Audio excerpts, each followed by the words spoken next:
Welcome to your first lecture in Biology 120, Environmental Biology. I'm Professor Isaac and I will be going through the material in Chapter 1 with you. Before we get started on Chapter 1, I want to share with you a little bit about your textbook.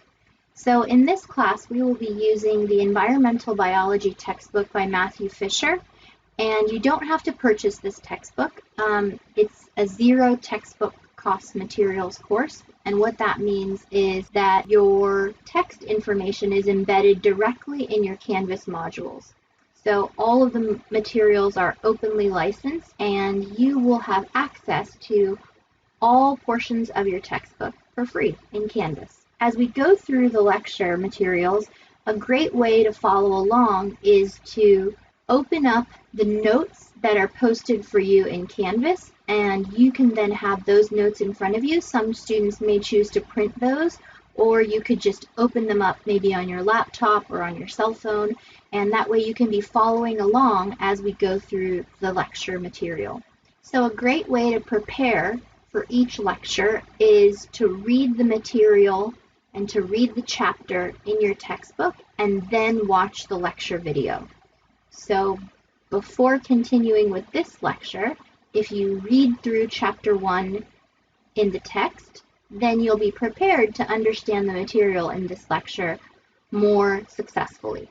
Okay, so let's go ahead and begin on Chapter 1. So the textbook begins by asking the question, what is environmental science? So if you take a minute to consider that, what is environmental science? Some of the words on this slide might jog your brain to think about some of the concepts that are part of environmental science. So ideas like conservation, energy, population dynamics, oceanography, ecosystems, sustainability. We're going to be talking about all of those things in this course, and when we begin to go over these topics, you may ask yourself, why should we even study this subject, right? So we want to answer that question by first understanding what is environmental science. It's a subject that actually studies the interaction between two parts of the environment, both the living part of the environment and the non-living part of the environment. So for example, if the person in this picture is studying the water in the environment, they would be studying the non-living portion of the ecosystem. If they were studying the fish, maybe swimming in the water, then they would be studying the living parts of the environment. The interesting thing about environmental science is that it covers both. It's a study of the interactions or the connections between the portions of the ecosystem that are alive or living and the portions that are non-living. Another word for that is abiotic and biotic components of the environment. And one of the unique features of environmental science is that we spend a lot of time in the course considering how humans have changed or impacted the environment. So we consider, what is the effect of all of our human activity on a given ecosystem? So for example, if we consider a city like Los Angeles, how has it changed and how has the ecosystem changed as a result of all of the humans living in Los Angeles, using resources in Los Angeles? Right? So those are sort of the topics that we would cover in an environmental science course. So when we define environmental science, we would want to also consider what science itself is. And science, the word itself, comes from the Latin word scio, which means to know. So it's sort of a way of knowing about the world around you. And how do you know something is true? How do you gain knowledge? Well, scientists tend not to focus on things like feelings or emotions. Instead, scientists gain knowledge through observations, through conducting experiments, through exploring specific ideas and testing a theory. So science is basically a method that allows us to know about the world around us. And so environmental science comes under the umbrella of the broader scope of scientific discovery and scientific research. So there are two types of science, basic science and applied science. When we think of basic science, it focuses on generating knowledge no matter how it's going to be applied right away. So even if we're doing research on something that may not last for 100 years, that science is still conducted. Applied science is science that's often geared towards fixing a very specific problem. So it's trying to answer a specific issue. We want to break it down into two different divisions, basic science and applied science. So science uses two different types of logical thinking. One type of thinking is inductive reasoning. Another type of thinking is deductive reasoning. So in inductive reasoning, you start with some very specific observations. Maybe you're looking at a very specific special case example, and then you use that one example to make a really general observation or to draw a general conclusion. In deductive reasoning, you start with a really general principle or a theory or a law, and then you use that to sort of determine the specific result. So let's take a look at this picture on the right-hand side of the slide. In deductive reasoning, you start with a general example or a general principle, something like maybe monkeys like bananas, and then you would go to a special case and you would say, Curious George likes bananas. So you used deductive reasoning to come up with the fact that Curious George likes bananas. How come? Because you used the general principle that all monkeys like bananas. Okay? When we think of the opposite of deductive reasoning, it would be inductive reasoning. Now this would be like saying something like, diamonds sparkle, for example, and taking that specific fact about a diamond and saying that a general principle would be that all metals sparkle.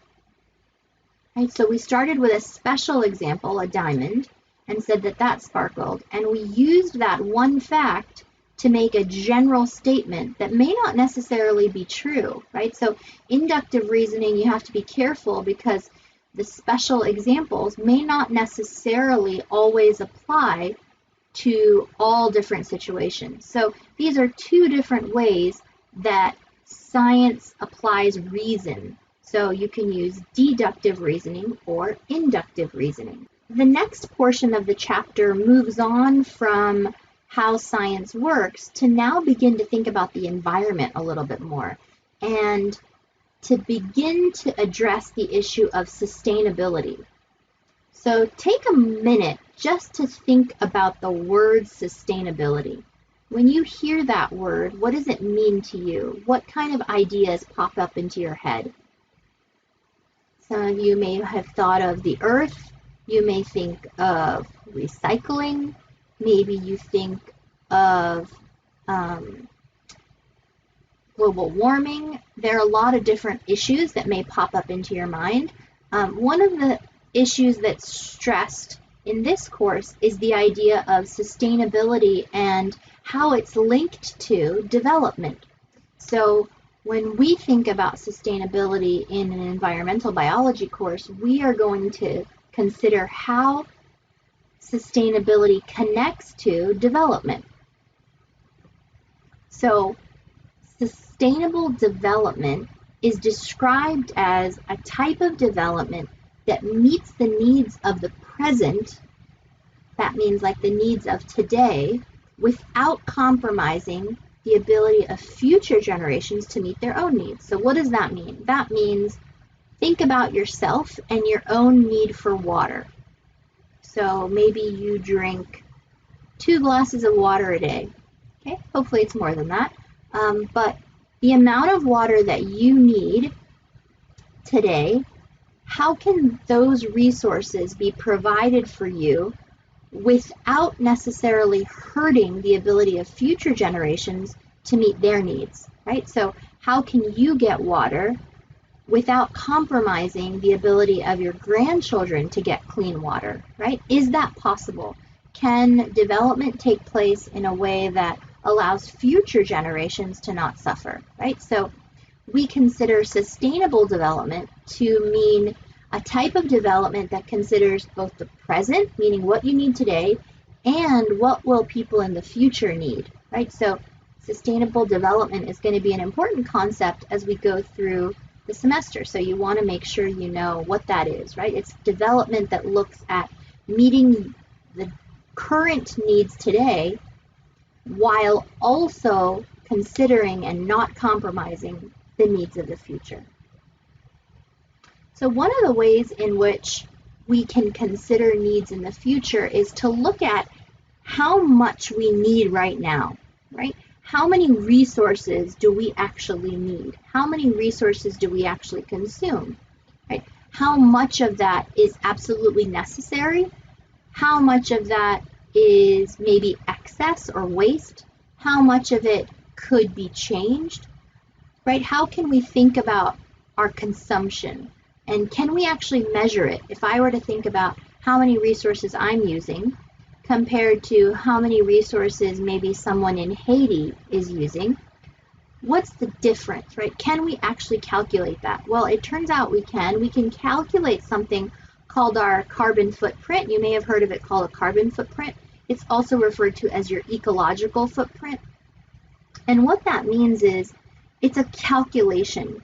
It's a calculated amount that measures how much land is needed to support your consumption. So for example, let's say you had for lunch yesterday, you had a hamburger and you had a milkshake and fries, okay? In that meal, how much land was needed for you to get that meal? And some of you might right away know that there's a lot of land involved. Some of you might think, I don't know, I just ate my lunch and moved on, right? But when we think of an ecological footprint, we would be thinking about things like how much land did the cow need to graze on for the beef to be harvested for your burger? How much land was needed for the potatoes to grow that were part of your French fries? If you have, for example, a car and you use gasoline, or if you have a house and you use electricity, right? How much land is needed to support all of the things that you consume in a day?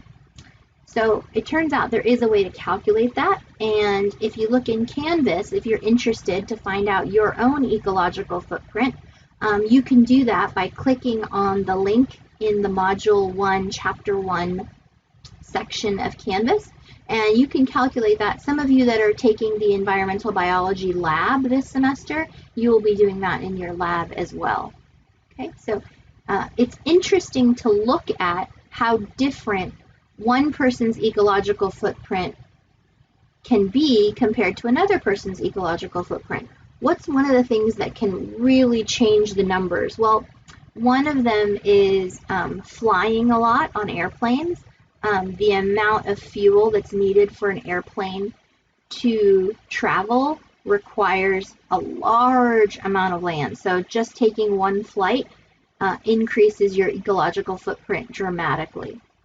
So if we think about how many resources we consume in the United States, and then we consider how many resources people consume in other countries, are they the same? What would you guess, right? A lot of you might guess that people in the United States consume more resources and have larger ecological footprints than people in other countries. And you would be right if you guessed that, right? So the developing world and lesser developed countries use far fewer resources than people in the United States, people in Europe. And so our ecological footprint in highly developed countries is much, much larger. So if we're using a lot more of the Earth's resources, should we care about sustainability, right? The idea is if we are consuming these resources at a faster, higher rate, then what should be done about it, right? And this is where a lot of people have differing opinions, right? So in this course, we're going to learn about some of those opinions so that then you can form your own educated opinion. Okay?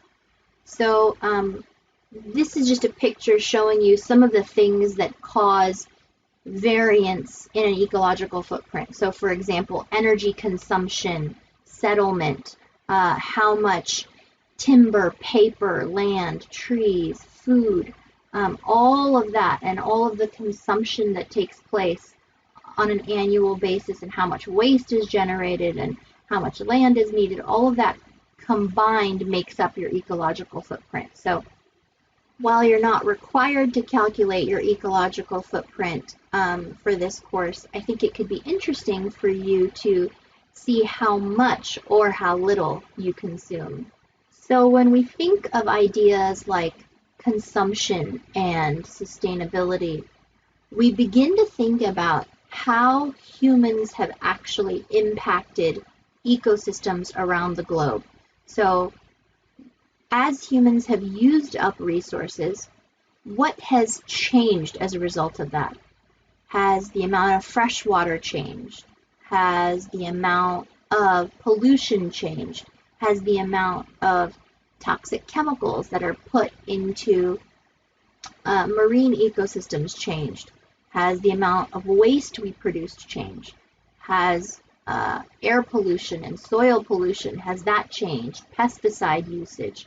So there's a lot of different ways that humans interacting with different ecosystems has changed the environment permanently, right? So that has produced a lot of global environmental stress, right? So when we begin to think about environmental sustainability, we want to think about what can be done in the future to mitigate some of those changes. So when we think about the future, there are a lot of different ethical viewpoints. Not everyone agrees about what should be done in the future. And this is something that you can ask yourself. You can begin to think about how should the Earth's resources be consumed? What should we be doing in the future? Is it important to you, for your children, and for your grandchildren's generation? So in this next section of the lecture, we're going to be going over different ethical viewpoints and seeing how they vary from one another, right? Different ways in which we can look to the future, or different ways that we can look back and think about how many resources have been consumed. So one of the ethics that we're going to look at is the frontier ethic. Now, the frontier ethic assumes that we are never, ever going to run out of resources. So it looks at all of the Earth around us and says, you know what? Resources are just going to continue and continue and continue and continue and continue. If we run out in one spot, it's no big deal because we can just look somewhere else on the globe and we will never run out, right? And people that ascribe to this ethic usually see humans as masters, meaning that we are the master as humans and the Earth is something that has resources available to serve us. Okay, so that's one ethic. Now the opposite of that viewpoint is a sustainable ethic, which assumes that we are going to run out of resources unless we conserve them.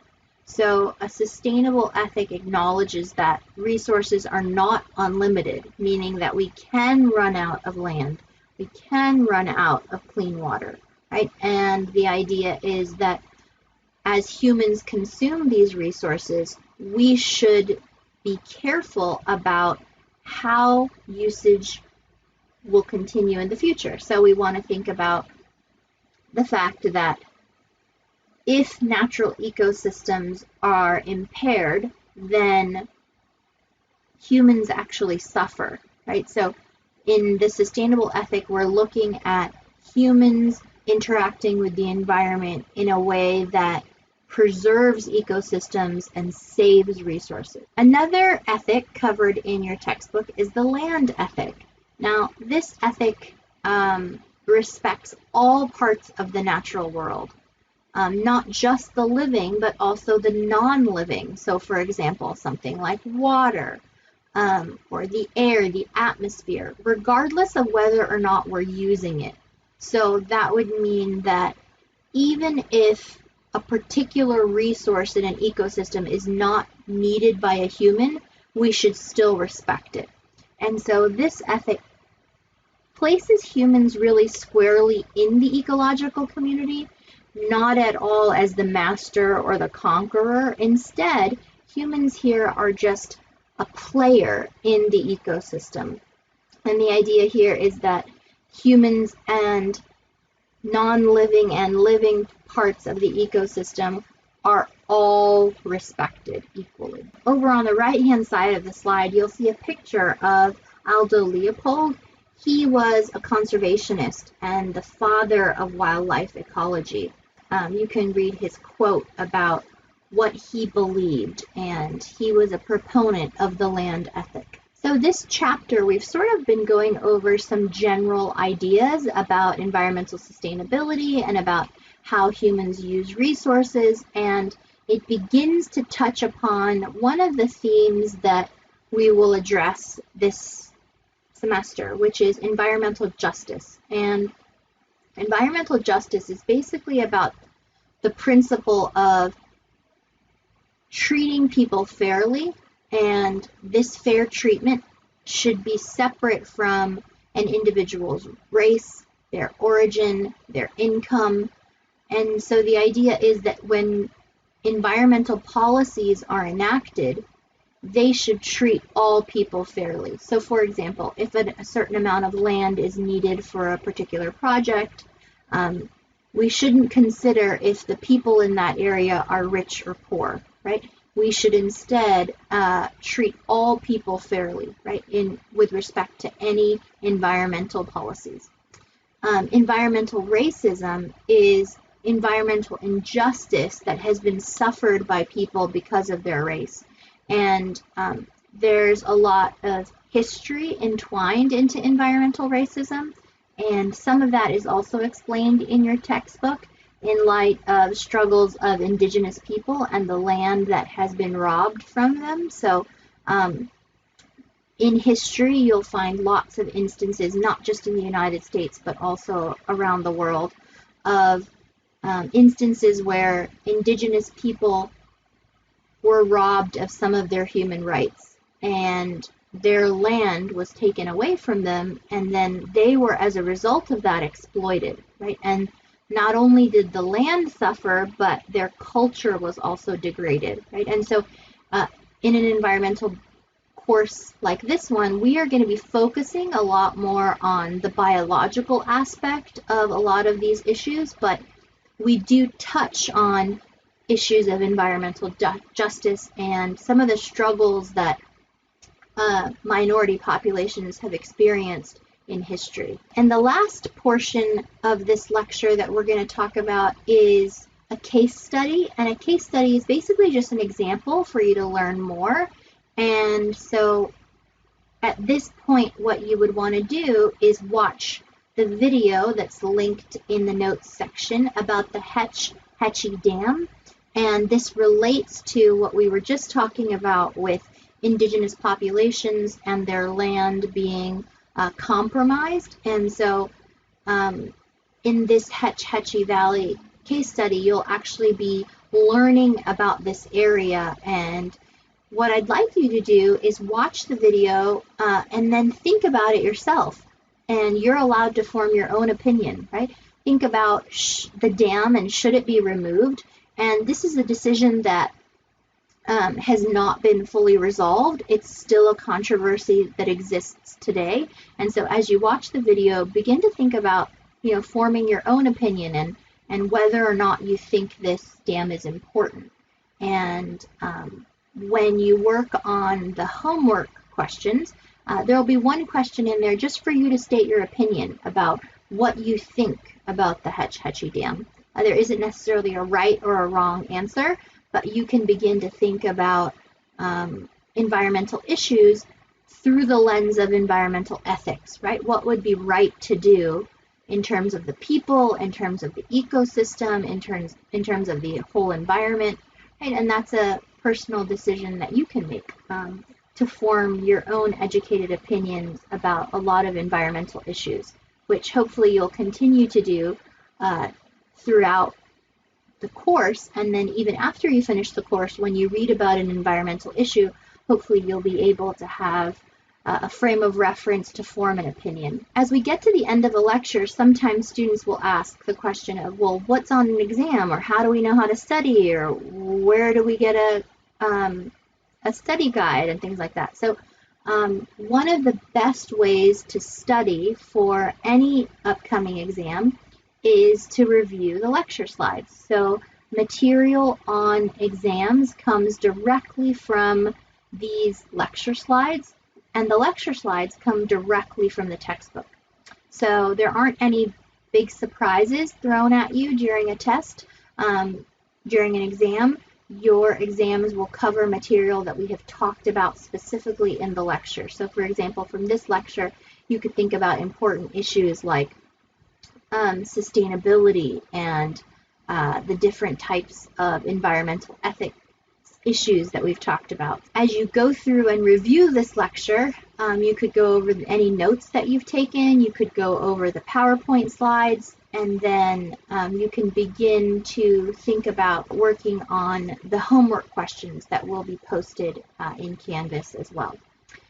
And then after any lecture, whenever you have questions, feel free to email me. You can always send me a message in Canvas or send me a message directly via email. My email is scisaac@riohondo.edu.